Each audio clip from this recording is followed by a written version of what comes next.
Class PNG बेटा uploaded है, कल की क्लास पीएनजी अपलोड हो चुकी है, हो सकता है हाँ आज अपलोड हुई है बेसिकली वो आज सुबह। हाँ जी, तो जी रीजनिंग स्पेशल 88 बैच, और इस बैच में अभी तक सिर्फ 2 ही क्लासेस हुई हैं। आज आपका बेटा तीसरा दिन है, थर्ड डे, ठीक है। और इस बैच में जो हमने स्टार्ट किया है दैट इज अल्फाबेटिकल सीरीज, उस चैप्टर का नाम है अल्फाबेटिकल सीरीज, है ना। हाँ जी बेटा, अल्फाबेट के जो अपोजिट लेटर्स हैं वो जब आप कोडिंग डिकोडिंग चैप्टर पढ़ोगे ना, तो कोडिंग डिकोडिंग चैप्टर में मैं डायरेक्ट आपको बताऊंगा कि किसी भी लेटर का अपोजिट लेटर क्या होता है। जब हम कोडिंग डिकोडिंग चैप्टर पढ़ेंगे तो वहां उस चीज को सीख जाएंगे, है ना। लेकिन अभी सिर्फ आप इतना याद रखो कि अभी हम जब अपोजिट लेटर आइडेंटिफाई कर रहे हैं तो 27 में से घटाकर कर रहे हैं, ठीक है। अभी सिर्फ आप इतना याद रखो कि अपोजिट लेटर हम पता लगा रहे हैं 27 में से माइनस करके। लेकिन जब हम कोडिंग डिकोडिंग चैप्टर पढ़ेंगे ना, तब आप लोगों को बेटा 27 में से भी घटाने की जरूरत नहीं पड़ेगी, है ना। 27 में से भी घटाने की जरूरत नहीं पड़ेगी। चलिए, तो पिछले 2 क्लासेस में हमने जो सीरीज पढ़ी है वो एक ही सीरीज पढ़ी है। मैं एक बार आपको याद दिला देता हूँ कि पिछले 2 क्लासेस में हम लोग क्या क्या पढ़ चुके हैं, है ना। क्या क्या चीज हम पढ़ चुके हैं लास्ट 2 क्लासेस में, एक बार थोड़ा सा रिवीजन आप लोगों का करवा देते हैं। भाई अल्फाबेटिकल सीरीज चैप्टर हमने शुरू किया है। सबसे पहले तो मैंने आप लोगों को अल्फाबेट की प्लेस की प्रैक्टिस कराई थी, ठीक है। मैंने आपको सिलेबस बताया था, सिलेबस के बाद आपको अल्फाबेट की प्लेस की प्रैक्टिस कराई। फिर हमने ये जब चैप्टर शुरू किया था अल्फाबेटिकल सीरीज, इस चैप्टर में हमने डिस्कस किया था कि टोटल हम 9 सीरीज पढ़ने वाले हैं, 9, है ना। टोटल 9 सीरीज हम लोग पढ़ने वाले हैं, जिसमें से पहली सीरीज ही अभी तक हम पढ़ रहे हैं पिछले 2 क्लासेस से, ठीक है। हाँ जी, और हमने क्वेश्चन को डायरेक्ट सॉल्व करना सीखा। बेटा डायरेक्ट कैसे सॉल्व करना सीखा, चाहे क्वेश्चन 2 पोजीशन का हो, चाहे क्वेश्चन मोर देन 2 पोजीशन का हो, है ना, चाहे 2 पोजीशन का हो, चाहे 2 से ज्यादा पोजीशन का क्वेश्चन हो, हम हर क्वेश्चन को बड़े प्यार से बना सकते हैं, और वो भी विदाउट पेन एंड पेपर। ना पेन की जरूरत है ना पेपर की जरूरत है, बिना पेन पेपर के हम अपना क्वेश्चन बना सकते हैं 2 या 2 से ज्यादा पोजीशन वाले क्वेश्चन को। कैसे, अगर पोजीशन सेम आती है तो माइनस करोगे, डिफरेंट आने पर प्लस करोगे, सेम आने पर माइनस, डिफरेंट आने पर प्लस। अगर हम इंग्लिश में क्वेश्चन सॉल्व करते हैं तो आंसर होता है लास्ट वाली पोजीशन से, और अगर हिंदी में क्वेश्चन बनाते हैं तो आंसर होता है पहले वाली पोजीशन से। तो सेम आने पर माइनस, डिफरेंट आने पर प्लस। हिंदी वाले बच्चे आगे वाली पोजीशन से आंसर देंगे, इंग्लिश वाले बच्चे पीछे वाली पोजीशन से आंसर देंगे, ठीक है। हाँ जी, बिहार के लिए 2 शब्द, जय बिहार, ये हो गए 2 शब्द। अरे भाई मेरे, बिहार हो, यूपी हो, हरियाणा हो, राजस्थान हो, दिल्ली हो, स्पोर्ट्स टीम ऑफिशियल अकेला में आपका स्वागत है। जम्मू से कन्याकुमारी तक सारे वीडियो अच्छा लगे तो चैनल को सब्सक्राइब, लाइक, ठीक है, हर और शेयर, और घंटिया को दबाना ना भूलिएगा। हम इस समय भारतवर्ष को पढ़ा रहे हैं और हमारा भारत महान, ठीक है। वीडियो को पूरा देखिए, मजा आएगा। हर स्टेट के बच्चे बहुत मेहनती होते हैं, बहुत मेहनत करते हैं, ठीक है। और जो मेहनत करता है वो सिलेक्शन पाता है, सीधी सी बात है, ठीक है जी। तो मैं कहा था, हाँ, पोजीशन सेम आने पर माइनस, डिफरेंट आने पर प्लस, ठीक है जी। सेम आने पर माइनस, डिफरेंट आने पर प्लस। इंग्लिश वाले बच्चे लास्ट वाली पोजीशन से आंसर देंगे, हिंदी वाले बच्चे पहले वाली पोजीशन से आंसर देंगे, ठीक है जी। अच्छा, हमने कुछ वो वाले क्वेश्चंस भी किए थे जो एक्सेप्शनल केसेस थे। आपको पता है नेगेटिव वैल्यू, लेफ्ट से नेगेटिव, राइट से नेगेटिव, लेफ्ट से मोर देन 26, राइट से मोर देन 26, वो वाले क्वेश्चंस भी हमने किए थे, हैं। चलिए, 2 क्वेश्चन है, क्वेश्चन नंबर 8 और क्वेश्चन नंबर 14। क्वेश्चन नंबर 8 और क्वेश्चन नंबर 14। क्वेश्चन नंबर 8, अंग्रेजी वर्णमाला में कौन सा अक्षर बाएं से 7वें के बाएं 17वां होगा।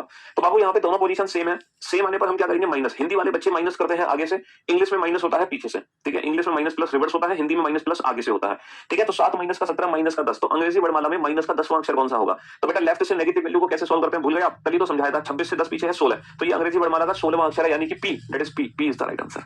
अच्छा, एक क्वेश्चन नंबर 14 का जिक्र हो रहा है, क्वेश्चन नंबर 14। तो अगर मैं क्वेश्चन नंबर 14 की बात करूं तो बेटा 14 जो क्वेश्चन है, 14 क्वेश्चन मोर देन 2 पोजीशन वाला है, 2 से ज्यादा, एक नहीं 2 ही पोजीशन का है, सॉरी 2 पोजीशन का क्वेश्चन है। अच्छा, ये दोनों पोजीशन डिफरेंट है, डिफरेंट आने पर हम क्या करते हैं, डिफरेंट आने पर हम प्लस करते हैं। बेटा जो नए क्वेश्चंस है ना, जो अभी लेटेस्ट क्वेश्चंस हैं, उनको हम चैप्टर के लास्ट में ऐड करेंगे, समझ रहे हो जी। हाँ, तो जब दोनों पोजीशन, जो मिसलेनियस सीरीज मैंने यहाँ पे लिखा हुआ है ना, मिसलेनियस सीरीज, तो जो 9th सीरीज है वो वही सीरीज है जिसमें हम लेटेस्ट वाले क्वेश्चन आपको कराएंगे। ये जो मिसलेनियस सीरीज है ना, न्यू, ठीक है, यहाँ पे नए क्वेश्चन हम आपको कराएंगे, ठीक है। लेकिन जो बेसिक कंसेप्ट है आपका वो तो वही रहेगा, वो थोड़ी बदल जाएगा। ये बताओ, क्या हमारा कंसेप्ट बदल जाएगा किसी चैप्टर का? नहीं बदलेगा ना, कंसेप्ट तो वही रहेगा, चाहे आप आज पढ़ो चाहे आज से 5 साल बाद पढ़ो, कंसेप्ट जो होगा वो तो वही रहने वाला है। हाँ, कुछ नए क्वेश्चन ऐड हो जाएंगे, वो हम लास्ट में देखेंगे, ठीक है जी। चलिए, अबे 2 दिन में तुम्हें इतना मजा आ गया रीजनिंग में, है 2 दिन में तुमने पूरा विश्व घूम लिया कि मैं वर्ल्ड बेस्ट टीचर हूँ, 2 दिन में तुम्हें पता चल गया। अभी तो तुमने एक चैप्टर भी नहीं पढ़ा ढंग से मुझसे, है। एक भाई साहब कह रहे हैं रीजनिंग के क्वेश्चन इंग्लिश में पढ़ने में अच्छा है या हिंदी में? उर्दू में पढ़ो, वो सबसे अच्छा है। अरे गधे, अगर आपको इंग्लिश बहुत अच्छे से आती है, हिंदी आती नहीं है, तो आप इंग्लिश में पढ़ोगे। अगर आपको इंग्लिश नहीं आती है तो आप हिंदी में तो पढ़ोगे। ये तो आपके ऊपर डिपेंड करेगा ना कि आप क्वेश्चन को इंग्लिश में सॉल्व करोगे या हिंदी में, ये मैं कैसे कह दूं। हाँ, एक स्पेशल एक ब्लड रिलेशन का एक स्पेशल पार्ट है पॉइंटिंग फॉर्म, उस चीज को हम हिंदी में करेंगे तो ज्यादा बेटर है, वरना पूरी रीजनिंग चाहे हिंदी में करो चाहे इंग्लिश में करो कोई फर्क नहीं पड़ता, है ना। हाँ, सिलॉक्स चैप्टर है कि जो इंग्लिश में करोगे तो बेटर है ना। पूरे रीजनिंग में 2 चीजें हैं जहां पे लैंग्वेज मैटर करती है पूरी रीजनिंग में। एक तो चैप्टर है सिलॉक्स, है ना, न्याय निगमन, न्याय संगत, कथन और निष्कर्ष वाले क्वेश्चन, है ना। और एक चैप्टर है ब्लड रिलेशन का, पूरा चैप्टर नहीं है, ब्लड रिलेशन का पॉइंटिंग फॉर्म वाला हिस्सा। ये 2 चीजें हैं जहां लैंग्वेज मैटर करती है। बाकी पूरी रीजनिंग में जो मर्जी लैंग्वेज, जिस लैंग्वेज में आप कंफर्ट हो उसी लैंग्वेज में आप क्वेश्चन बनाओ, ठीक है जी। तो यहाँ पे दोनों पोजीशन डिफरेंट है, डिफरेंट आने पर प्लस हो गया 10 और 20 30। अब ये जो 30वां अक्षर है बेटा वो कहां से है? दाएं से, है ना। 30वां अक्षर दाएं से। आप जानते हो कि अंग्रेजी वर्णमाला में जो 30 होता है, 30 का मतलब क्या होता है? 30 का मतलब 4 होता है, क्योंकि 26 की साइकिल बनती है। तो बेसिकली ये जो 30 लिखा है, आप इसको 30 मत समझो, ये 4 है, सिर्फ 4। तो बेटा अंग्रेजी वर्णमाला में दाएं से चौथा अक्षर क्या होगा? Fourth from right hand. अब बताना फोर्थ फ्रॉम राइट हैंड क्या होगा? सर आप बहुत अच्छा पढ़ाते हो, मेरी फ्रेंड के भैया ने मुझे सजेस्ट किया था आपसे पढ़ने के लिए, उनका सीजीएल टियर 1 निकल गया, सीपीओ टियर 1 निकल गया और स्टेनोग्राफर का भी निकल गया। हाँ, तो बहुत सारे आपने देखा, अभी मैंने एक बच्चे का कल इंटरव्यू जो लिया था, जिसकी वजह से कल हम लेट हुए थे, शायद मैंने अपने यूट्यूब चैनल पर उसकी वीडियो भी अपलोड कर दिया, टेलीफोनिक कन्वर्सेशन। उस बच्चे का फर्स्ट अटेम्प्ट था, पहले अटेम्प्ट में ही उस बच्चे ने पार कर दिया पेपर। तो कई सारे ऐसे बच्चे हैं, अगर आप ढंग से पढ़ाई करते हो तो आप फर्स्ट अटेम्प्ट में ही एग्जाम को क्लियर कर दोगे, है ना। लेकिन उसके लिए क्या चाहिए? कंसिस्टेंसी चाहिए, रेगुलरिटी चाहिए। बस मैं आपसे कहता हूँ, एक ही साल की मेहनत है, सिर्फ 1 साल की मेहनत तो बेड़ा पार। आपको 2-3 साल लगातार पढ़ने की जरूरत नहीं है, सिर्फ 1 साल अच्छे से तैयारी कर लो, है ना। रेगुलर मतलब ऐसा नहीं हो, नियमित होना चाहिए आप। ऐसा नहीं हो 4 दिन पढ़े 2 दिन छुट्टी, है ना। आज पढ़ लिया कल भूल गए, 3 महीने पढ़ लिए 2 महीने गैप मार दिया, ऐसा नहीं है। बहुत कम ही लोग हैं जो कंसिस्टेंसी के साथ पढ़ाई करते हैं, ठीक है। और जो वो बहुत कम लोग हैं ना, वही सिलेक्शन ले जाते हैं, ठीक है। तो पढ़ना डेली है हमें, रेगुलर बेसिस पे। कम पढ़ो लेकिन डेली पढ़ो। ये किसी ने नहीं कहा कि दिन में 10 घंटे पढ़ो, आप दिन में 6 ही घंटे पढ़ो, लेकिन डेली बेसिस पे पढ़ो, लगातार, ठीक है। ऐसा नहीं कि एक दिन में 12 घंटे पढ़ो, एक दिन छुट्टी मार दो, फिर 12 घंटे फिर छुट्टी, ऐसे नहीं। रेगुलरिटी होनी चाहिए, भले ही कम पढ़ो लेकिन लगातार पढ़ो। फर्क सिर्फ ये है डेली बेसिस पे पढ़ाई करना। हाँ जी, तो आपको क्या बता रहा मैं? अरे यार, हाँ, 30 का मतलब 4 है, तो अंग्रेजी वर्णमाला में दाएं से चौथा अक्षर। बेटा ये चौथा जो अक्षर होता है अंग्रेजी वर्णमाला में वो होता है डी, लेकिन ये डी का अपोजिट लेटर है क्योंकि पीछे से है, और डी का अपोजिट लेटर क्या होता है? डब्ल्यू। 27 माइनस का 4 23, 23 यानी कि W. W is right answer. तो देखो डब्ल्यू तो आंसर होगा इसका, डब्ल्यू आंसर है, ठीक है। दोनों पोजीशन क्या है? डिफरेंट, डिफरेंट आने पर प्लस हो गया। चलिए, तो हमने टोटल कितने क्वेश्चन कर लिए हैं? पिछली 2 क्लासेस में टोटल 18 क्वेश्चन किए हैं। अभी तक सिर्फ हम 18 क्वेश्चन पर ही पहुंचे हैं। मतलब पिछले 2 क्लासेस में हमने ज्यादा कुछ खास नहीं पढ़ा, सिर्फ 18 क्वेश्चन ही किए हैं, ओनली 18 क्वेश्चन, सिर्फ 18 क्वेश्चन, ठीक है। अब हम आगे बढ़ते हैं इससे, और इस चैप्टर को हम आगे बढ़ाते हैं। अब देखते हैं 19वां जो क्वेश्चन है वो क्या 19वां क्वेश्चन भी पहली सीरीज से ही रिलेटेड है। अभी तक हम एक ही सीरीज पढ़ रहे हैं, सिंपल। जो हम सीरीज पढ़ रहे हैं वो हमारी अल्फाबेटिकल सीरीज है, ABCD to XYZ। अभी तक हमने जितने भी क्वेश्चन सॉल्व किए वो इसी सीरीज से रिलेटेड है। क्या 19वां क्वेश्चन भी इसी सीरीज से रिलेटेड है, A to Z? हाँ, which letter will be exactly between the 4th letter from the left hand and 18th letter from the left hand in English alphabetical series? अंग्रेजी वर्णमाला में कौन सा अक्षर बाएं से चौथे और बाएं से 18वें अक्षर के ठीक बीच में होगा? देखो अभी ये जो क्वेश्चन है ना, ये थोड़ा सा डिफरेंट क्वेश्चन है। यहाँ पर हमें क्या चाहिए? अंग्रेजी वर्णमाला में कौन सा अक्षर बाएं से चौथे और बाएं से 18वें अक्षर के ठीक बीच में होगा? Which letter is exactly midway between 4th from left hand and 18th from left hand? अब यहाँ पर ये मत करना कि दोनों पोजीशन सेम है, सेम आने पर माइनस कर दो, क्योंकि ये डिफरेंट लैंग्वेज का क्वेश्चन है। अब हमें चाहिए बीच का अक्षर। पहले तो इस क्वेश्चन का ना कंसेप्ट समझ लो, एग्जैक्टली क्वेश्चन कहना क्या चाह रहा है। देखो अंग्रेजी वर्णमाला में कौन सा अक्षर बाएं से चौथा और बाएं से 18वें अक्षर के ठीक बीच में होगा? Which letter is exactly midway between 4th from left hand and 18th from left hand? क्या आप मुझे बता सकते हो 4th from left hand is D and 18th from left hand is R? Which letter is exactly midway between D and R? आप बता सकते हो डी और आर के ठीक बीच में कौन सा अक्षर है? Sir D, E, F, G, H, I, J, K, L, M, N, O, P, Q, R. क्या आप मुझे बता सकते हो डी और आर के ठीक बीच में कौन सा लेटर है? काउंटिंग करो, डी और आर के ठीक बीच में कौन सा लेटर है? ई से क्यू कट गया, एफ से पी कट गया, जी से ओ कट गया, एच से एन कट गया, आई से एम कट गया, जे से एल कट गया। तो भाई साहब डी और आर के ठीक बीच में कौन सा लेटर है? डी और आर के ठीक बीच में लेटर है के, तो के इज द राइट आंसर। तो ये तो क्वेश्चन हमने बेटा प्रैक्टिकल करके देख लिया, हमने पूरी सीरीज लिख के देख ली, कंप्लीट सीरीज, और हमने बता दिया डी और आर के ठीक बीच में कौन सा अक्षर है। लेकिन एग्जाम में हमें ये क्वेश्चन सॉल्व कैसे करना है? विदाउट पेन एंड पेपर, है ना, क्योंकि रीजनिंग हम अधिकतर रीजनिंग बिना पेन पेपर के करेंगे, मतलब कम से कम हम पेन का यूज करेंगे, ना के बराबर हम पेन का यूज करेंगे। तो हमें बताना है डी और आर के ठीक बीच में कौन सा लेटर है। देखो जब आपको बीच का अक्षर निकालना है ना, बीच का अक्षर, तो आपको एक छोटा काम करना होगा। यहाँ पे ये वाला कंसेप्ट नहीं लगेगा कि पोजीशन सेम आने पर माइनस, डिफरेंट आने पर प्लस। यहाँ पे जो ट्रिक अप्लाई करोगे, आप पता है क्या करोगे? जब आपको बीच का अक्षर निकालना है ना, तो आप कुछ मत करो, आप एवरेज निकाल दो, दोनों नंबर का एवरेज निकाल दो। एवरेज का मतलब समझते हो? एवरेज का मतलब है औसत निकाल दो, ठीक है। यानी कि इन दोनों का एवरेज कैसे निकलेगा? दोनों नंबर को जोड़ के आधा कर दो। भाई ऐसे तो निकालते हैं एवरेज, हाफ कर दो ऐड करके। 18 + 4 22 का हाफ कितना हो गया? 11। 11th लेटर क्या होता है अंग्रेजी वर्णमाला में? 11th लेटर होता है के। के इज द राइट आंसर। तो जब बीच का अक्षर हमें निकालना हो, है ना, अंग्रेजी वर्णमाला में, बेटा ये पहली सीरीज है, इसी सीरीज में अभी हम पहली सीरीज ही पढ़ रहे हैं। इस सीरीज में अगर किन्हीं भी 2 अक्षर के बीच का अक्षर चाहिए तो आप उन दोनों नंबर्स का एवरेज निकाल दो, ठीक है। लेकिन बेटा एवरेज निकालने की एक कंडीशन है, पता है क्या? एवरेज तभी निकाल पाओगे आप जब ये दोनों पोजीशन सेम एंड से हो, या तो दोनों लेफ्ट हैंड से होनी चाहिए पोजीशन, या पोजीशन दोनों राइट हैंड से होनी चाहिए। एवरेज तभी निकलेगा। दूसरी बात, एवरेज निकालने के बाद हमारा आंसर भी उसी एंड से बनेगा जिस एंड में ये दोनों पोजीशन है। अगर दोनों पोजीशन लेफ्ट हैंड में है तो आंसर बेटा लेफ्ट हैंड से बनेगा, अगर ये दोनों पोजीशन राइट हैंड में है तो आंसर राइट हैंड से बनेगा। तो एवरेज निकालने के बाद भी हमारा आंसर उसी एंड से बनेगा जिस एंड में दोनों पोजीशन है। तो एवरेज निकालना है बीच के अक्षर के लिए। अगला क्वेश्चन आपके सामने है विदाउट पेन एंड पेपर के लिए, ठीक है। अंग्रेजी वर्णमाला में कौन सा अक्षर बाएं से छठे और बाएं से 20वें अक्षर के ठीक बीच में होगा? बाएं से छठे और बाएं से 20वें अक्षर के ठीक बीच में होगा। Which letter is exactly midway between, which letter is exactly midway between 6 from left hand and 20 from left hand. तो बेटा इनका एवरेज कितना होगा, 6 और 20 26, 26 बटा दो 13, और 13वां अक्षर क्या होता है, 13वां अक्षर होता है M. M is the right answer, M is the right answer. चलिए अब ये नेक्स्ट 2 क्वेश्चन है, फटाक से इन दोनों क्वेश्चन का आंसर लिखो जल्दी से, एक साथ आंसर चाहिए इन दोनों क्वेश्चन का, एक साथ, एक एक करके नहीं। स्पोर्ट्स टीम ऑफिशियल अकेला में आपका स्वागत है। वीडियो अच्छा लगे तो चैनल को सब्सक्राइब, लाइक, शेयर और कमेंट करके जरूर बताइए, एक साथ और आंसर चाहिए घंटिया दोनों को क्वेश्चन का। दबाना नहीं भूलिएगा। अंग्रेजी वर्णमाला में कौन सा अक्षर दाएं से चौथे और दाएं से 16वें अक्षर के ठीक बीच में होगा? Which letter is exactly midway between 4th from right hand and 16th from right hand? हाँ जी, अब इसका एवरेज क्या होगा बेटा, 4 और 16 20, 20 बटा दो 10, 20 बटा दो 10। अब ये जो 10वां अक्षर है ना, कोई भी बच्चा जे आंसर नहीं देगा। जिन बच्चों ने जे आंसर दिया वो मुर्गा बन जाए, जिन्होंने जे आंसर दिया वो मुर्गा बन जाए। हाँ, और चिल्लाओ कुकड़ को। देखो मुर्गा बनना एक एक्सरसाइज है हमारी दिमाग की नसों को खोलने के लिए। अगर आप जी आंसर दे रहे हो, इसका मतलब आपकी कोई ना कोई दिमाग की नस बेटा ब्लॉक है। रीजनिंग वाली जो नस है ना वो ब्लॉक है, उसको खोलना जरूरी है। तो जब आप मुर्गा बनोगे तभी वो रीजनिंग की नस तुम्हारे दिमाग की खुलेगी। अरे बाबू, ये जो 10th लेटर है ये लेफ्ट हैंड से नहीं है।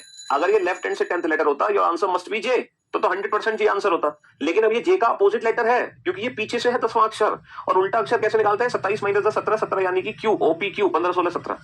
देखो अभी फिलहाल के लिए हम 27 में से घटाकर उल्टा लेटर निकाल रहे हैं, लेकिन जब हम कोडिंग डिकोडिंग चैप्टर पढ़ेंगे तब वहां पर हम डायरेक्ट अपोजिट लेटर बता देंगे कि जे का उल्टा क्यू होता है।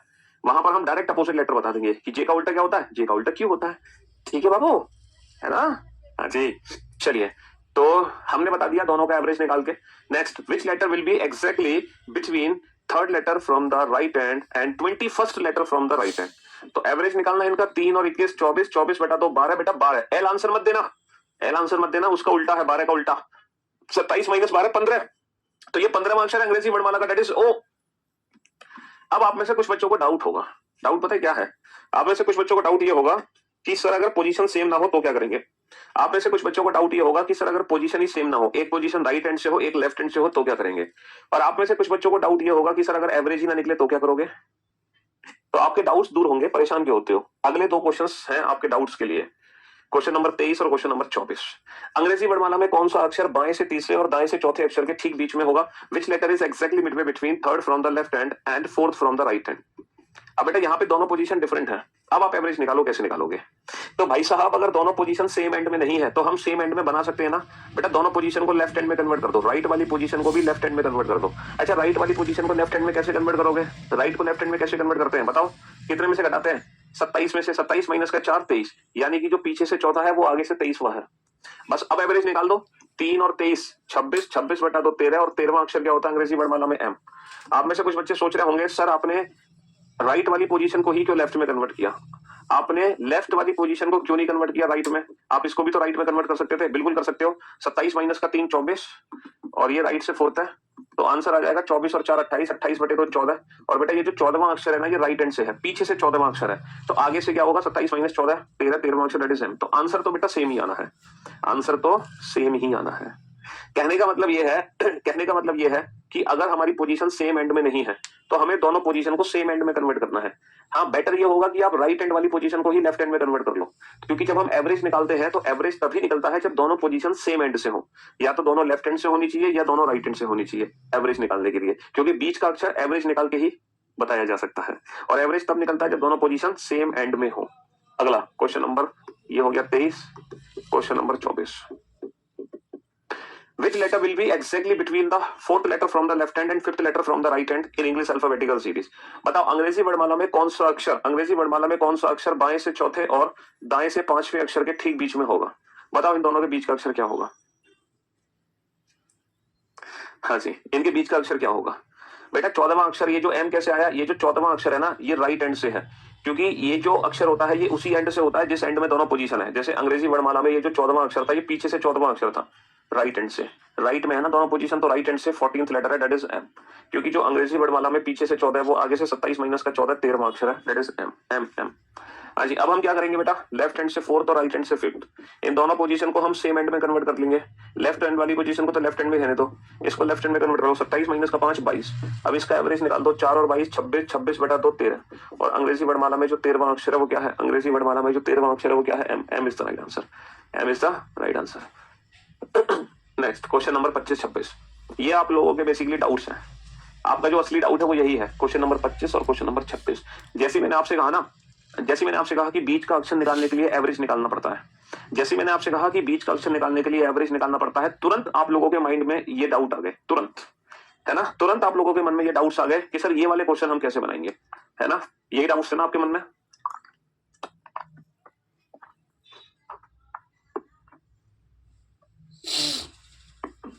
हाँ जी सर, मेरी क्लास 5:15 पे खत्म होती है, मैं लेट हो जाती हूँ डेली। अच्छा देखो बेटा, मैं आप लोगों को एक सजेशन दूं, जैसे आपकी कोई क्लास 5:15 पे खत्म हो रही है, जबकि ये क्लास हमारी 5 बजे शुरू हो रही है ना, तो आप इस क्लास को ठीक 5 बजे ज्वाइन करो, चाहे दूसरी क्लास आप 15 मिनट पहले छोड़ दो, क्योंकि ये आखिरी के 15 मिनट का बैकअप आप बाद में भी ले सकते हो, बाद में ले सकते हो, लेकिन जब हमारी क्लास शुरू होती है ना, तो स्टार्टिंग की क्लास हमें कभी भी मिस नहीं करनी चाहिए, क्योंकि जो हमारी ट्रिक्स होती हैं, अप्रोचेस होती हैं, हम स्टार्टिंग में ही डिस्कस कर लेते हैं।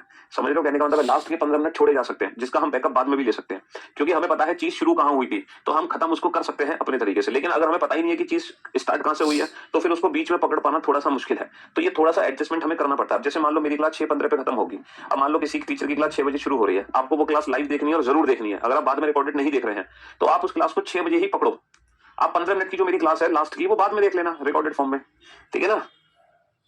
तो स्टार्टिंग की क्लास मिस नहीं होनी चाहिए, हम लास्ट की क्लास का बैकअप बाद में भी ले सकते हैं। और अगर थोड़ा सा देखो हमें मैनेज करना पड़ेगा, क्योंकि आप जानते हैं कि करियर वेल पर इतने सारे टीचर्स हैं, तो डेफिनेटली आप किसी भी टाइमिंग पर चले जाओ, हर टाइमिंग पर किसी ना किसी टीचर का टाइम तो आपस में क्लास करेगा ही करेगा, कहीं ना कहीं आपको थोड़ा सा कंप्रोमाइज करना पड़ेगा किसी एक क्लास को बाद में देख के, है ना, क्योंकि ढेर सारे टीचर्स हैं करियर प्लेटफॉर्म पर। और अगर हम स्पेशल बैचेस की भी बात करें तो वो भी बेटा 8 बैचेस हैं स्पेशल। अब 8 बैचेस 8 अलग अलग टाइमिंग पर आ ही नहीं सकते, क्योंकि इतने घंटे नहीं है पूरे दिन में, समझ रहे हो। हाँ जी भाई, करियर वेल सुबह 8 बजे से स्टार्ट होता है और रात के 8 बजे तक होता है, 12 घंटे होता है। तो इस चक्कर में अगर एवरेज पॉइंट में आ जा रहे लल्लू लाल, कमेंट करने से पहले तुम्हारा बैक टू बैक कमेंट आ रहा है, एवरेज अगर पॉइंट में आए तो, एवरेज अगर पॉइंट में आए तो, एवरेज अगर पॉइंट में आए तो, मतलब तुम क्वेश्चन को पढ़ तो रहे नहीं हो, तुम्हें सिर्फ अपने कमेंट्स करने से मतलब है? आपको सिर्फ अपना कमेंट करने से मतलब है, क्वेश्चन को पढ़ने से आपको कोई मतलब ही नहीं है। आप चाह रहे हैं कि सर मेरा कमेंट पढ़ लें, बस मेरे दिल को ठंडक मिलेगी, मेरे दिल को तसल्ली मिलेगी, सर मेरा कमेंट पढ़ लें। अरे ये क्वेश्चन वही है भाई, यहाँ पे जो एवरेज है वो पॉइंट में है। लल्लू लाल पढ़ो क्वेश्चन को।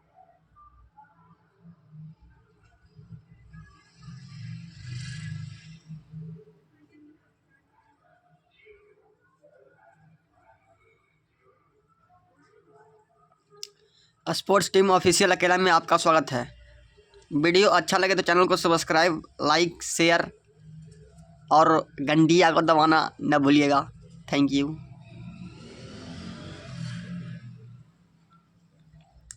अरे भाई क्या तुम कर रही है बताओ तो, वीडियो देख के लाइक नहीं कर रही है।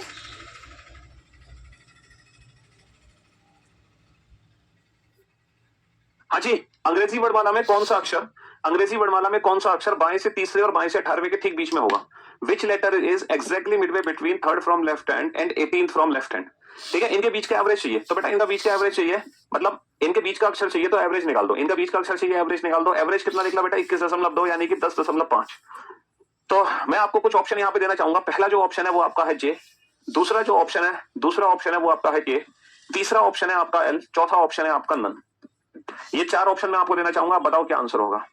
पहला ऑप्शन है जे, दूसरा ऑप्शन है के, तीसरा ऑप्शन है एल, चौथा ऑप्शन है जे एंड के। अब क्या आंसर होगा आपका, है ना? पहला ऑप्शन है जे, दूसरा ऑप्शन है के, तीसरा ऑप्शन है जे एंड के और चौथा ऑप्शन है नन।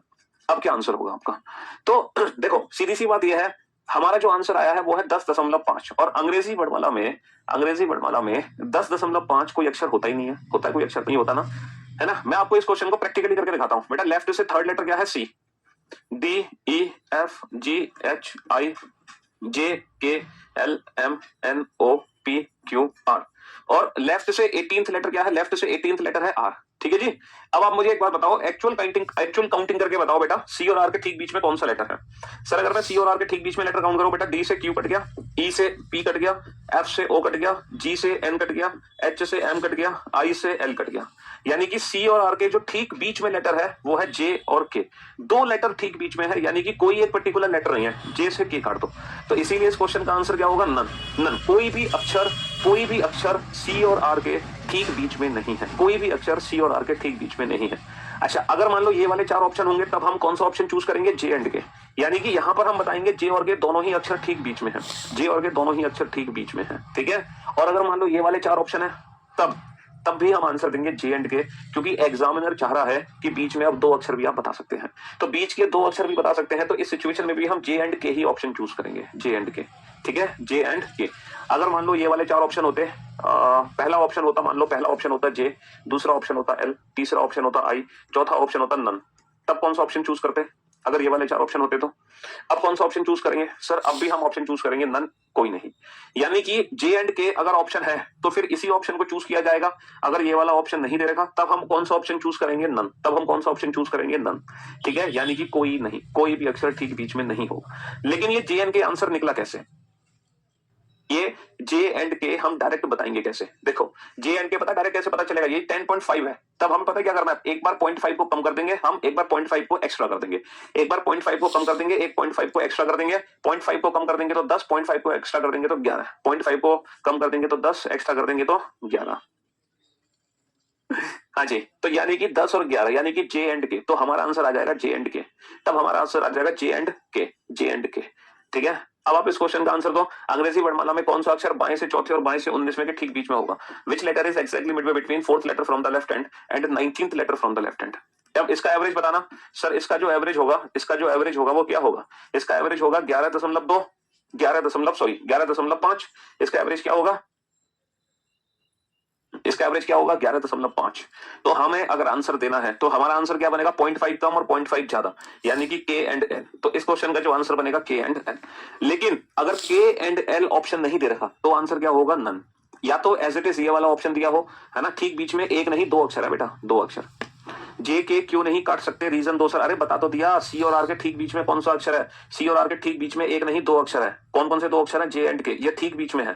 सी और आर के ठीक बीच में ये 2 अक्षर हैं जे एंड के। तो अगर जे एंड के ऑप्शन है तो हम इसी ऑप्शन को चूज करेंगे। यानी कि एग्जामिनर खुद ही चाह रहा है कि बीच में या तो एक अक्षर है या 2 अक्षर है। एग्जामिनर क्या चाह रहा है? या तो बीच में एक है या 2 है। तो आप बता दो क्या है, एक है या 2? तो हमने बता दिया 2 अक्षर है बीच में।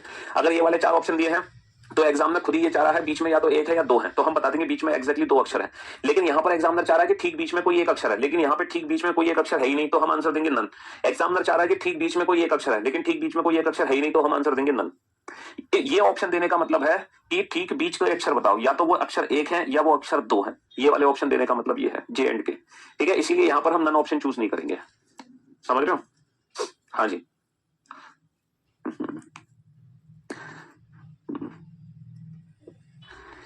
चलिए, तो अभी तक हमने जितने भी क्वेश्चन किए, जो 26 क्वेश्चन हमने किए, आप लोगों को बता दूं वो 26 के 26 क्वेश्चन हमारी अल्फाबेटिकल सीरीज से रिलेटेड थे, जो कि हमारी नॉर्मल अल्फाबेटिकल सीरीज है।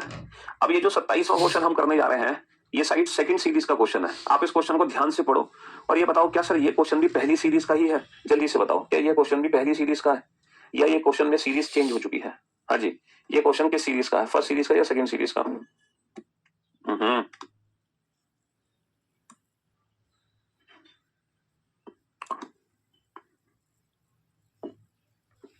जी वीडियो अच्छा लगे तो चैनल को सब्सक्राइब, लाइक, सर, शेयर इस बार हमारी सीरीज चेंज हो चुकी है ना? हाँ जी। और घंटी या को आंसर दो, दबाना आप नहीं आंसर भूलिएगा। दोगे। यदि अंग्रेजी ठीक वर्णमाला को है। विपरीत क्रम में लिखा जाए, यदि अंग्रेजी वर्णमाला को विपरीत क्रम में लिखा जाए, if alphabetical series is written in the reverse order. भाई साहब, अल्फाबेटिकल सीरीज को ना रिवर्स ऑर्डर में लिख दिया, यानी कि Z to A। अब जो हम आंसर देंगे ना इस सीरीज से रिलेटेड देंगे। और ये जो रिवर्स अल्फाबेटिकल सीरीज है, इस सीरीज का ये लेफ्ट हैंड है और ये राइट हैंड है, क्योंकि लेफ्ट और राइट हैंड हमारे अकॉर्डिंग होंगे। ये सीरीज का बायां छोर है ना, और ये सीरीज का दायां छोर है। ये बायां, ये दायां, ये लेफ्ट, ये राइट। अब जो भी हम आंसर देंगे वो इस सीरीज से रिलेटेड देंगे, जो भी आंसर देंगे हम इस सीरीज से रिलेटेड देंगे। अब देखो क्वेश्चन हमसे क्या पूछा गया है, जरा ध्यान से सुनना। क्वेश्चन हमसे पूछा गया है कौन सा अक्षर बाएं से चौथे के दाएं छठा होगा? बाएं से चौथे के दाएं छठा, तो आपको याद है यहाँ पे वही वाली ट्रिक लगेगी, पोजीशन सेम आने पर माइनस, डिफरेंट आने पर प्लस। वही वाली ट्रिक लगेगी कि दोनों पोजीशन यहाँ पे डिफरेंट है, दोनों पोजीशन डिफरेंट है, तो डिफरेंट आने पर हम प्लस करेंगे।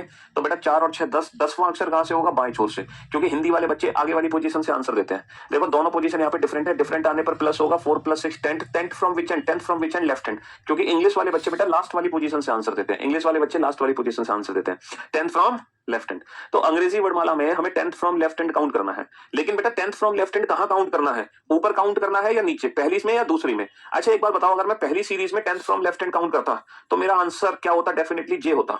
लेकिन मेरा काउंटिंग इस सीरीज में नहीं है, मेरी काउंटिंग है रिवर्स अल्फाबेटिकल सीरीज में 10th फ्रॉम लेफ्ट हैंड। मुझे ये वाली काउंटिंग करनी है, ना कि ये वाली काउंटिंग करनी है।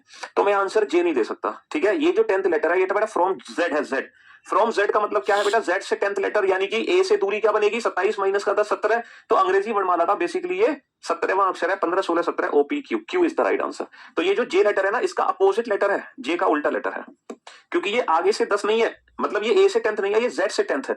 जेड से 10th का मतलब अपोजिट लेटर हमें निकालना है जे का, ठीक है। तो इसीलिए Q is the right answer. चलिए नेक्स्ट क्वेश्चन। यहां पर दोनों पोजीशन क्या है? दोनों पोजीशन सेम है। सेम आने पर क्या करते हैं? माइनस 17 माइनस का 7 10, 10वां अक्षर कहां से होगा? दाएं छोर से। देखो दोनों पोजीशन सेम, सेम आने पर माइनस 17 माइनस का 7 10, 10th from which and? Right hand. 10th from which and? Right hand. अब राइट हैंड बेटा क्या है? राइट हैंड है ये। अब इस बार यहां से 10th लेटर चाहिए फ्रॉम राइट हैंड, यानी कि ए से 10th लेटर चाहिए, ए से। और ए से 10th लेटर क्या होगा बेटा? ए से 10th लेटर होता है जे, ए से 10th लेटर होता है जे, ए से 10th क्या होता है? ए से 10th लेटर होता है जे, जे इज द राइट आंसर, ठीक है। दोनों पोजीशन डिफरेंट, डिफरेंट आने पर प्लस, दोनों पोजीशन सेम, सेम आने पर माइनस। यही ट्रिक है ना हमारी, डिफरेंट आने पर प्लस, सेम आने पर माइनस। देखो हम 27 में से कम माइनस करते हैं। अगर हमें डिस्टेंस z से पता है और हमें डिस्टेंस a से पता करनी है तो हम 27 में से घटाते हैं। डिस्टेंस अगर मुझे z से पता है और मुझे a से पता करनी है तो 27 में से 10 17, तो ये 17वां अक्षर है। लेकिन अगर डिस्टेंस मुझे a से ही पता है तो मैं 27 में से क्यों घटाऊंगा? क्योंकि ये तो a से ही 10th लेटर है, दैट इज j, है ना। देखो मैं आपको इस सीरीज से समझाता हूं। ये बताओ बेटा, मैं कुछ क्वेश्चन पूछ रहा हूं, ये बताओ 5th लेटर क्या है? जल्दी से बताओ। 5वां अक्षर ई, बहुत बढ़िया। 10वां अक्षर क्या है? जल्दी से बताओ सर। 10वां अक्षर अंग्रेजी वर्णमाला में जे। ये बताओ 17वां अक्षर क्या है? जल्दी बताओ। 15 16 17 ओपी क्यू, सर क्यू। ये जो प्रैक्टिस है ना कि 5वां अक्षर 10वां अक्षर 17वां अक्षर, ये प्रैक्टिस हम पहली क्लास में कर चुके हैं, पहले दिन ही, कि कौन सा अक्षर अंग्रेजी वर्णमाला में किस स्थान पर आता है, ठीक है। बहुत बढ़िया। अब अगर मैं आपसे पूछूं, बताओ ये बताओ 5वां अक्षर क्या है? 5वां अक्षर क्या है? ये तो है बेटा, ये जो क्वेश्चन है वो है लेफ्ट हैंड से 5th, लेफ्ट हैंड से 10th और लेफ्ट हैंड से 17th, है ना। अब मैं आपसे पूछ रहा हूँ राइट हैंड से 5th, तो भैया ई का उल्टा 27 माइनस का 5 22वां अक्षर, दैट इज वी। मैं आपसे पूछ रहा हूँ राइट हैंड से 10th, 27 माइनस का 10 17 17, दैट इज क्यू। मैं आपसे पूछ रहा हूँ राइट हैंड से 17, 27 माइनस का 17 10, 10वां अक्षर यानी कि जी, ठीक है। पहले तो हमने प्रैक्टिस की है बेटा इस सीरीज की, अब जो हम प्रैक्टिस कर रहे हैं वो कर रहे हैं इस सीरीज की। अब जो हमारी प्रैक्टिस हो रही है वो इस सीरीज की हो रही है, रिवर्स अल्फाबेटिकल सीरीज की। अब मैं आपसे पूछ रहा हूं बेटा 5th लेटर बताओ, तो ये भी लेफ्ट हैंड से 5th लेटर है, लेकिन यहां पर लेफ्ट हैंड से 5th लेटर का आंसर अलग होगा, क्योंकि ये जो क्वेश्चन है ना वो इस क्वेश्चन के बराबर है, राइट हैंड से 5th लेटर, ये क्वेश्चन इसके बराबर है। हाँ जी, तो जेड से 5वां 27 माइनस का 5 22, लेफ्ट हैंड से 10th लेटर। अब क्या आंसर होगा? 27 माइनस का 10 17, that is Q. Left hand से 17th लेटर, 27 माइनस का 17 10, 10 यानी कि जे, समझ रहे हो। तो यहाँ पे लेफ्ट हैंड से 5th क्या है? ई, बट यहाँ लेफ्ट हैंड से 5th क्या है? वी, क्योंकि यहाँ पे लेफ्ट हैंड ए है और यहाँ पे लेफ्ट हैंड जेड है, फर्क सिर्फ इतना है। सेम कंसेप्ट यहाँ पे है। अगर मैं काउंट करूं, 5वां अक्षर राइट हैंड से 5th लेटर क्या है? 10वां अक्षर राइट हैंड से 10th लेटर क्या है? और 17th लेटर राइट हैंड से 17th लेटर क्या है? तो ये जो क्वेश्चन है वो इसके बराबर है, इसके बराबर। ये जो क्वेश्चन है वो इसके बराबर है। बताओ यहाँ पर 5वां अक्षर क्या होगा? अंग्रेजी वर्णमाला का 5वां अक्षर ई, 10वां अक्षर जे, क्योंकि जब ए से डिस्टेंस निकाली जा रही है तो सीधे सीधे क्वेश्चन है। और 17वां अक्षर क्या होता है? क्यू। ये क्वेश्चन इसके बराबर है, ये, ठीक है जी। ये जो केस है, पहला जो केस है वो यही केस है, ये भी पहला ही केस है, और ये जो सेकंड केस है वो ये है सेकंड केस।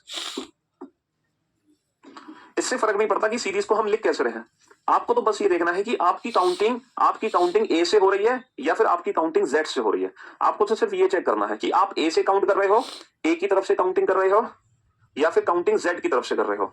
मैटर सिर्फ ये करता है। तो जब हम जेड की तरफ से काउंटिंग करते हैं तब 27 में से घटाकर हमें एक्चुअल प्लेस पता चलता है, ठीक है। तो 27 में से कब घटाते हैं? जब काउंटिंग जेड की तरफ से हो रही होती है, जब काउंटिंग जेड की तरफ से हो रही होती है। अगर ए की तरफ से काउंटिंग कर रहे हैं तो 27 में से घटाने की जरूरत नहीं है, तो डायरेक्ट ही पता चल गया हमें कौन सा अक्षर है, समझ रहे हो। हाँ जी, तो ये वही क्वेश्चन थे 27 और 28।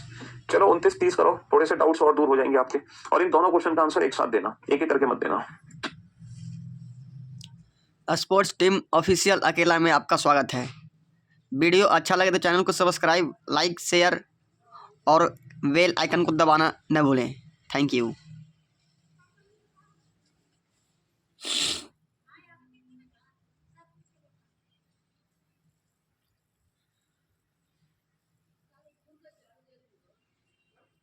是Gautam Akela.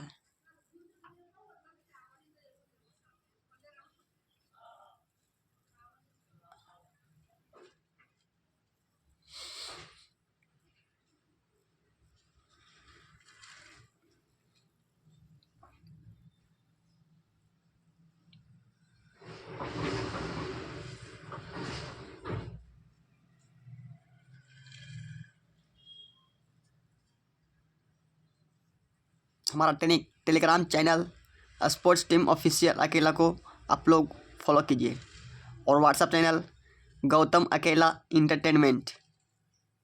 Thank you.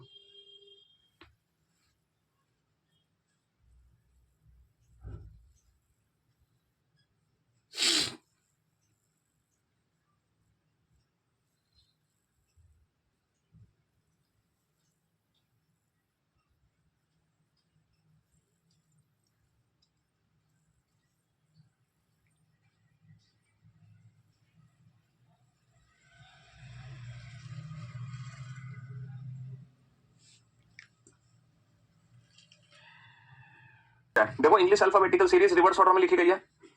यदि अंग्रेजी वर्णमाला को विपरीत क्रम में लिखा जाए, if English alphabetical series written in the reverse order, तो बेटा ये है सेकंड सीरीज। काउंटिंग इन दोनों सीरीज में करनी है। क्या करनी है? कौन सा अक्षर दाएं से चौथे के बाएं पांचवा होगा? दोनों पोजीशन डिफरेंट है। डिफरेंट आने पर क्या होगा? डिफरेंट आने पर प्लस होगा 4 + 5 9, ninth from which and ninth from right hand. अब बेटा इस सीरीज में दाया छोर कहां है? सर दाया छोर ये है, राइट हैंड ये है, यहां से नाइन्थ लेटर, और ए से नाइन्थ लेटर क्या होता है भैया? नवा अक्षर तो आई होता है। चलो दोनों पोजीशन क्या है? दोनों पोजीशन हमारी सेम आने पर माइनस 17 माइनस का 7 10, 10th from which and 10th from right hand. देखो दोनों पोजीशन सेम आने पर माइनस 17 माइनस का 7 10, 10वां अक्षर कहां से? दाएं से। दाया क्या है? दाया ये है, यहां से 10वां अक्षर यानी कि ए से 10th लेटर, तो ये नॉर्मल 10th लेटर है अंग्रेजी वर्णमाला का, ये नॉर्मल 10th लेटर है, दैट इज जे। ये 10वां अक्षर है, J is the right answer. Question number 29 में दोनों पोजीशन चेंज क्यों कर रहे हो? दोनों पोजीशन राइट होती तो दोनों पोजीशन राइट है, तो यहाँ पे दोनों पोजीशन राइट है। अच्छा एक चीज और बेटा, जो हमने लेफ्ट से नेगेटिव और जो राइट से नेगेटिव वैल्यू काउंट की था ना, लेफ्ट से मोर देन 26 और राइट से मोर देन 26, जो हमने एक्सेप्शनल केसेस काउंट किए थे, वो सिर्फ पहली सीरीज में ही काम करते हैं। वो एक्सेप्शनल केसेस सिर्फ और सिर्फ नॉर्मल अल्फाबेटिकल सीरीज के लिए होते हैं, पहली सीरीज के लिए। बाकी जितनी और सीरीज हैं, उन सीरीज में हम वो एक्सेप्शनल केसेस को काउंट नहीं करेंगे।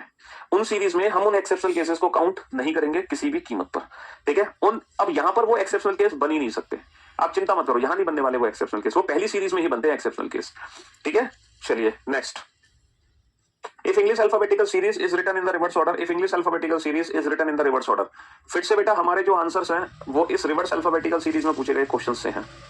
भैया रिवर्स अल्फाबेटिकल सीरीज है जिसका ये लेफ्ट हैंड है और ये राइट हैंड है, ठीक है। ये बायां छोर है और ये हमारा दायां छोर है, ये हमारा दायां छोर है। हाँ जी, यदि अंग्रेजी वर्णमाला को विपरीत क्रम में लिखा जाए तब कौन सा अक्षर बाएं से चौथे के दाएं छठा होगा? दोनों पोजीशन डिफरेंट है, डिफरेंट आने पर प्लस कर दोगे, 4 और 6 10, 10वां अक्षर कहां से होगा? बाएं। हिंदी वाले बच्चे पहले वाली पोजीशन से आंसर देते हैं। अब बायां छोर बेटा ये है, यहां से 10वां अक्षर काउंट करना है, जेड से 10th लेटर। अब आप बताओ क्या आप आंसर जे दोगे? नहीं ना, जे नहीं दोगे, क्योंकि यहां पर हमें जो 10th लेटर बताना है वो जेड से बताना है। इसका मतलब जे का अपोजिट 27 - 17, तो ये बेसिकली अंग्रेजी वर्णमाला का 17वां अक्षर है, that is Q. 15 16 17 OP Q. 26 का कंसेप्ट बेटा यहाँ पे अप्लाई होता है, लेफ्ट से 30th लेटर बताओ, तो ये 26 की साइकिल बना लो। 26 से कितना ज्यादा है? 4, तो बेसिकली ये लेफ्ट से चौथा अक्षर है। लेफ्ट से चौथा अक्षर बराबर होता है 30वें अक्षर के, 26 दूनी 52 और 4 56वें अक्षर के, ये सब अक्षर बराबर है। यहाँ पे 26 की साइकिल बनती है, 26 दूनी 52, 52 और 4 56, 26 3 कितना होता है? 78 बाई 26 3 26 3 78 है ना, 78 + 4 कितना हो गया? 82। तो अंग्रेजी वर्णमाला का 82वां अक्षर, 56वां अक्षर, 30वां अक्षर और चौथा अक्षर ये सब बराबर है, सब बराबर है, यानी कि ये लेटर है डी। अंग्रेजी वर्णमाला का जो चौथा अक्षर है वही 30वां अक्षर है, वही 56वां अक्षर है, वही 82वां अक्षर है, और वो है लेटर डी। समझे? यहाँ है 26 का कंसेप्ट। और 26 का कंसेप्ट क्या है? लेफ्ट से माइनस का 4th, तो ये 26 से 4 पीछे चले जाओ, 4 26 माइनस का 4 22, तो ये 22वां अक्षर है अंग्रेजी वर्णमाला का, दैट इज वी। जैसे मैं आपसे कहूँ लेफ्ट से माइनस का 10th, बेटा 26 से 10 पीछे चले जाओ 16, तो ये 16वां अक्षर है, दैट इज पी। यहाँ होता है 26 का कंसेप्ट, ठीक है। लेकिन जब उल्टा लेटर निकाल रहे हैं तो अपोजिट लेटर तो हम 27 में से घटाकर ही पता लगाएंगे। हाँ जी, तो यहां पर हमें लेफ्ट से मतलब जेड से 10th लेटर चाहिए, यानी कि 10 का उल्टा 17 है, 17वां अक्षर हो गया, दैट इज क्यू। चलिए नेक्स्ट, दोनों पोजीशन, अच्छा ये मोर देन 2 पोजीशन वाला क्वेश्चन है, नेगेटिव नहीं आएगा बेटा यहाँ पर, चिंता मत करो। अब ये वाला क्वेश्चन हम कैसे सॉल्व करेंगे? अगर नेगेटिव आ भी गया गलती से तो वैसे ही सॉल्व करोगे जैसे वो वाली ट्रिक बताई है मैंने, है ना। जैसे ये वाला क्वेश्चन है, इसको कैसे बनाओगे? तो हिंदी वाले बच्चे बेटा आगे वाली पोजीशन को उठा लेंगे, मैंने आपको बताया था। अब पोजीशन सेम आने पर माइनस, डिफरेंट आने पर प्लस। दाएं से 5, तो दाया इससे डिफरेंट है, दाया इससे डिफरेंट है, तो डिफरेंट आने पर क्या कर दोगे? प्लस। बाएं से 2, बाया इसके जैसा है, सेम आने पर क्या कर दोगे? माइनस। 3 और 5 8, माइनस का 2 6, तो बाएं से छठा अक्षर, बाएं से छठा, बाएं से छठा अक्षर चाहिए। अच्छा यही क्वेश्चन इंग्लिश लैंग्वेज में कैसे सॉल्व होता? इंग्लिश वाले बच्चे बेटा लास्ट वाली पोजीशन को उठाते, third from the left hand, third from the left hand. अब आप रिवर्स चलो, reverse, fifth to the right, right इससे डिफरेंट है, डिफरेंट, डिफरेंट आने पर क्या करेंगे? Plus. Second to the left, left इसके जैसा है, सेम आने पर क्या करेंगे? माइनस, सेम आने पर माइनस, बस खत्म। 3 + 5 8, माइनस का 2 6, तो 6 फ्रॉम लेफ्ट हैंड, यहां से 6 चाहिए, दिस इज लेफ्ट हैंड, यानी कि Z से छठा अक्षर चाहिए। तो Z से छठा अक्षर समझ रहे हो? 6 का उल्टा, बेसिकली F का अपोजिट लेटर चाहिए, दैट इज 27 - 6 21, 21 21, 21वां अक्षर क्या होता है? 20वां होता है इजोटी T20, 20 21 TU, तो U is the right answer, Q is the right answer. तो अब मैं उम्मीद करता हूं कि चाहे हमारी सीरीज नॉर्मल हो, चाहे हमारी सीरीज रिवर्स हो, हम दोनों सीरीज के सारे क्वेश्चन बना सकते हैं विदाउट पेन ऑन पेपर। क्या आपको वास्तव में पेन पेपर की जरूरत है? नहीं है। एक छोटा सा मैं टेस्ट ले लेता हूं आप लोगों का, ठीक है। मैं आप लोगों से पूछता हूं, है ना, 6 क्वेश्चन पूछूंगा पहले। इस पहली जो सीरीज है मेरी, ये इस सीरीज से रिलेटेड 6 क्वेश्चन के आंसर दो, है ना। इस सीरीज से रिलेटेड 6 क्वेश्चन के आंसर दो। नॉर्मल क्वेश्चन होंगे। पहला क्वेश्चन है बेटा लेफ्ट से 19th लेटर। दूसरा क्वेश्चन है बेटा राइट से 19th लेटर। तीसरा क्वेश्चन है लेफ्ट से माइनस का 19th लेटर। चौथा क्वेश्चन है बेटा राइट से माइनस का 19th लेटर। पांचवा क्वेश्चन है बेटा लेफ्ट से 29, और छठा क्वेश्चन है राइट नहीं लेफ्ट से 1 सेकेंड 45, और फिर है राइट से 45। चलिए ये 6 क्वेश्चन के जो आंसर आपको लिखने हैं वो इस सीरीज से रिलेटेड लिखने हैं, पहली सीरीज से रिलेटेड। फिर सेकंड सीरीज है जो कि ये वाली सीरीज है, रिवर्स अल्फाबेटिकल सीरीज। अब इस सीरीज से रिलेटेड भी कुछ आंसर लिखो। राइट से 10th लेटर चाहिए, है ना, और 1 सेकेंड, राइट से 3rd लेटर चाहिए, राइट से 12th लेटर चाहिए, राइट से 1st लेटर चाहिए, राइट हैंड से 19th लेटर चाहिए, ठीक है, राइट हैंड से 19th लेटर चाहिए, और लेफ्ट हैंड से 12th लेटर चाहिए, और लेफ्ट हैंड से 5th लेटर चाहिए, और लेफ्ट हैंड से 22nd चाहिए, और लेफ्ट हैंड से 9th लेटर चाहिए। चलिए तो हमने ये 2 सीरीज की प्रैक्टिस की है बहुत अच्छे से। अब इन दोनों सीरीज को हम without pen and paper solve करना सीख चुके हैं। हाँ जी, पहले सीरीज से आंसर दो, फिर हम सेकंड सीरीज से आंसर देंगे। ऐसा करने से क्या होगा? ऐसा करने से ये होगा कि पिछले 2 दिनों में जो हमने पढ़ा, जो आज पढ़ा,